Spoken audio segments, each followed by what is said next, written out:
บายดีคลิปนี้เข้าใจเป็นกับเฮามาส่ง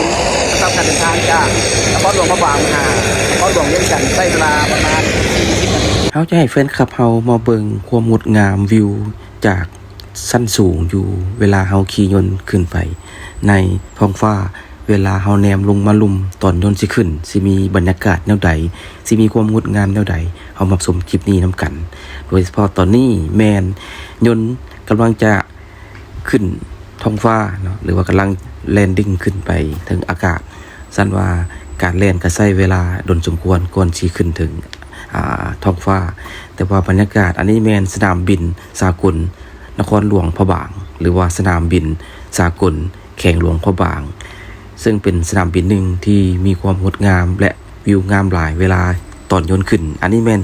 สภาพตอนยนต์ขึ้นจากสนามบินนครหลวงพระบางเขาจะเห็นความงดงามและตัวเมืองของนครหลวงพระบางถือว่ามีความงดงามหลายอันนี้ภาพมุมสูงตอนที่เขาอยู่ยนต์แล้วตอนนี้ยนต์ขึ้นไปในระดับสูงพอสมควรแล้วเขาก็ยังสามารถเห็นความงดงามของตัวเมืองนครหลวงพระบางเขาจะเห็นแหล่งน้ำสายน้ำขุดเลี้ยวไปมาซึ่งเป็นภาพหนึ่งที่มีความงดงามและเห็นหมู่บ้านของชุมชนหรือว่าหมู่บ้านของพ่อแม่ประชาชนนครหลวงพระบางเมื่อจากนั้นมาเขาก็ขึ้นมาอยู่สั้นอีกสั้นหนึ่งถือว่ายนต์จะขึ้นกายระดับเมฆเนาะสั้นบางคนก็มีความสงสัยว่าเวลาอยู่ถึงก้นเมฆหรือว่าเวลายนต์ผ่านเมฆไปสิมีความรู้สึกใดหรือว่าสิเป็นแนวใดถือว่าถ้าใครได้สัมผัสตัวนี้สิฮู้ดีว่ายนต์สิมีการเน่งติงเวลาที่ผ่านพาไปหาก้อนเมฆ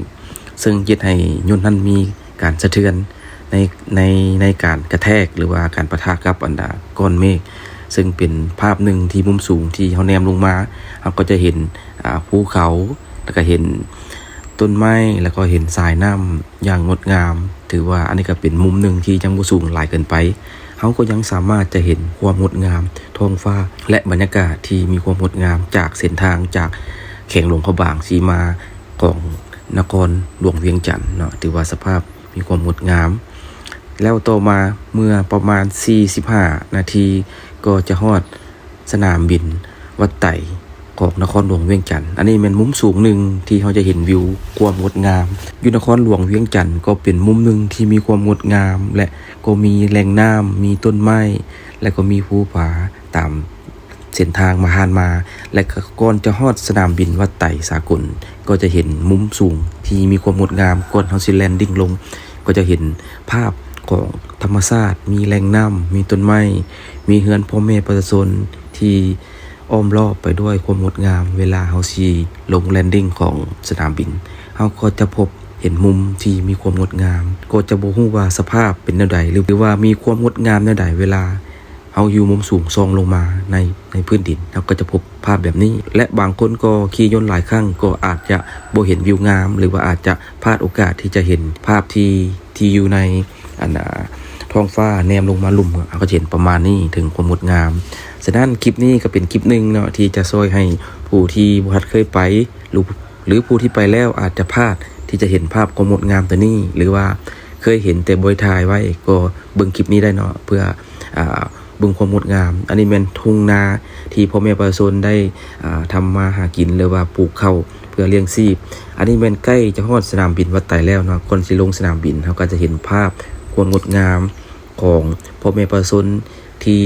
ดำให้ดำนาหรือว่าทำมาหากินตามธรรมชาตินะนี่ถือว่ายนต์ก็ลงฮอด